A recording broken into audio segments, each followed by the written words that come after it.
So I recently watched Cruella, and let's not stand on ceremony like you guys didn't see the title of the video. It is a complete cinematic failure, but contrary to most YouTubers, going into this movie I was actually excited. I know I'm one of the few that had high hopes, but I do have some good reasons for that. The first reason being, I actually like Cruella. For most of these Disney live action remakes, I really don't care about the protagonist. To me, Cinderella, Belle, Christopher Robin, they're all boring. From her first introduction in 101 Dalmatians, I fell in love with her character. In the animated film, she pulls up in a classic Rolls Royce smoking the strongest dank, and I mean, just look at it. It's so potent that even the smoke is green. Plus, I love her character design, it's so unique. Her tall, wiry frame covered by a giant fur is so swaggy. Plus, you cannot mention Cruella without her iconic black and white hair. And how can I not mention her personality? It's a total mood. Her dismissive attitude towards Anita and Roger is hilarious.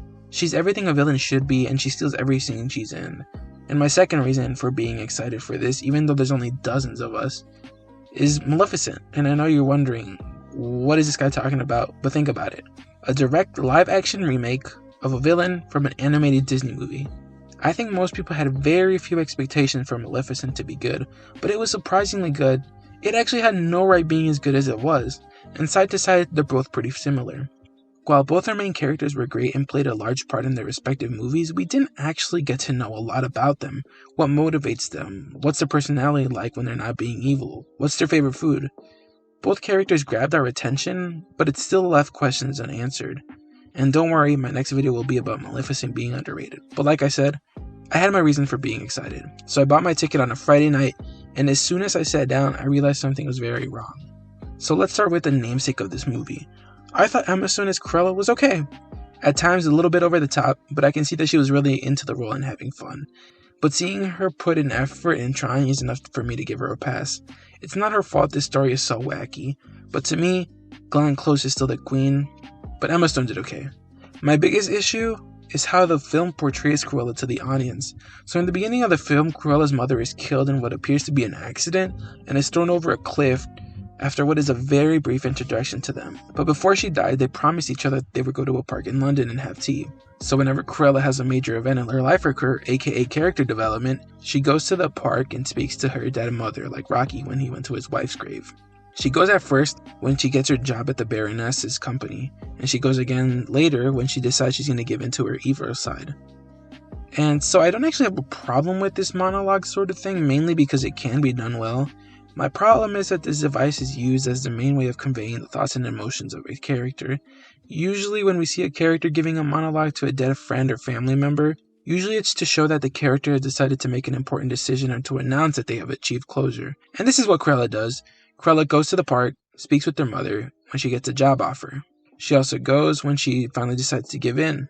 But the issue is that the movie heavily relies on this crutch, and that's a big problem. We see Cruella give her monologue and she tells us about how she feels, but we never really see those emotions in action. And we as intelligent consumers can tell that these are just thinly veiled monologues aimed at the audience. And the problem is that the movie thinks this is enough for us to care about the characters. This relates to the famous saying, show don't tell.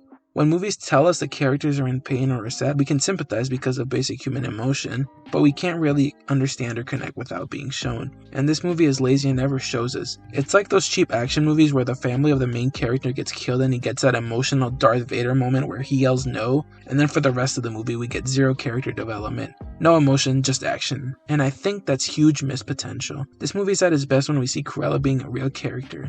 This movie rushes from scene to scene, from action to action, but we never really get contemplative moments and see those changes actually occur. We're simply told, and while they may work for some, action and words need to line up and work together to truly make it effective. We can tie that to another problem with this movie. While this movie tosses itself violently from one scene to another, the tone does the same. The tone of this movie is all over the place. Near the beginning of this film, when Cruella gets a job offer at the Baroness's fashion company, we get a real Devil Wears Prada moment. The Baroness is presented as this infallible, domineering presence that is feared and respected, much like Meryl Streep, and Cruella has to win her favor. We see her slowly becoming more and more respected and becoming her right hand, and this is one of the better parts of the movie. I really like this part of the movie. After we find out that the Baroness was involved in the death of her mother, however, the movie suddenly becomes a heist film when Cruella decides she has to get back a necklace her mom gave to her. And I don't even want to talk about the last third of this movie. It takes a ridiculously dark turn out of nowhere as the Baroness tries to burn Cruella alive in her home. It goes from The Devil Wears Prada to a heist film, and then it takes a really dark turn that includes an attempted murder, and only a few minutes later after that, the tone is happy-go-lucky again, and this is only magnified by the terrible music choice. Look, the songs themselves aren't that bad, but the way that they're so on the nose and played so loudly just makes it so that they don't mesh well together with the tone of the movie. The third part of the movie is the twist. This movie has the nerve to pull an M. Night Shyamalan and give us a twist. It turns out that the Baroness, who is the villain of the film, is actually her mother. It turns out that when Cruella was a child, her mother was such a narcissist that she ordered Cruella killed. She was instead given to her mother, who was a random maid at the manor where the Baroness lives. And I just kept asking myself, why? Why is this twist here? We barely get to know Cruella's adopted mother before she literally gets thrown off a cliff like a test dummy. And Cruella's relationship with the Baroness isn't really that strong either. I think had we known from the beginning that the Baroness was her mother, this movie would have had a much stronger emotional punch. Maybe we see Cruella dealing with the Baroness and she starts to mimic her behaviors like children do with their parents. We see her trying to fight it, but she gives in. This movie tries to do it, but in words only. Cruella says, "I'm just going to be me," but we never really see her struggling with her behavior. We never really see the treatment of the Baroness take a toll on her. They want us to bond to the character without it actually putting in the legwork. And the dynamic between the Baroness and Cruella is actually really good. We see how their personalities clash at times, but there is also a sense of respect between them because they recognize each other's talent.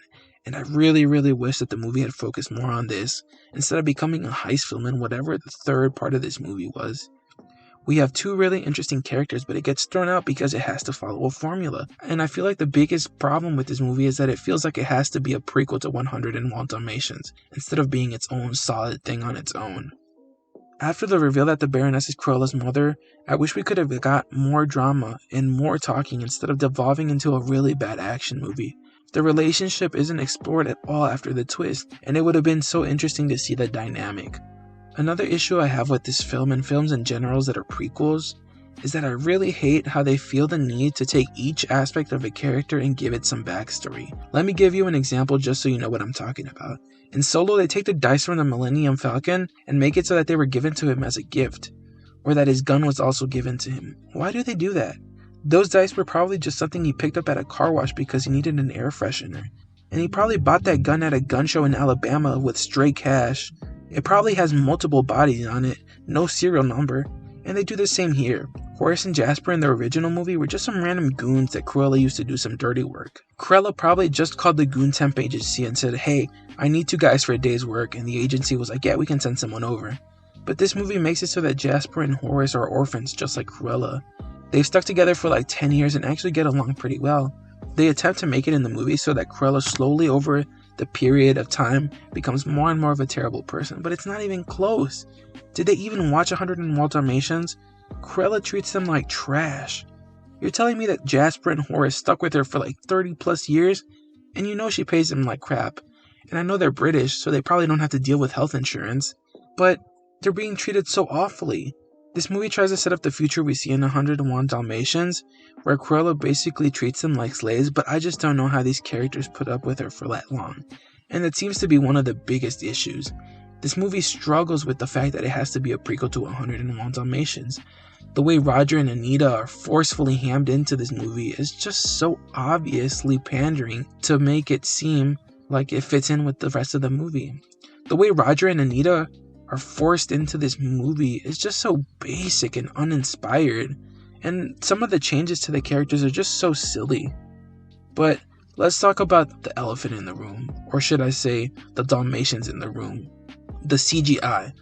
The CGI in this movie is some of the worst CGI I've seen in a Hollywood film. They decided to go with CGI dogs in this movie, and they switched them out for real dogs when the scenes are simpler. And I can understand why they did that. Animals are unpredictable, and doing action scenes with them can be difficult, especially for what they had in mind here. But oh my gosh.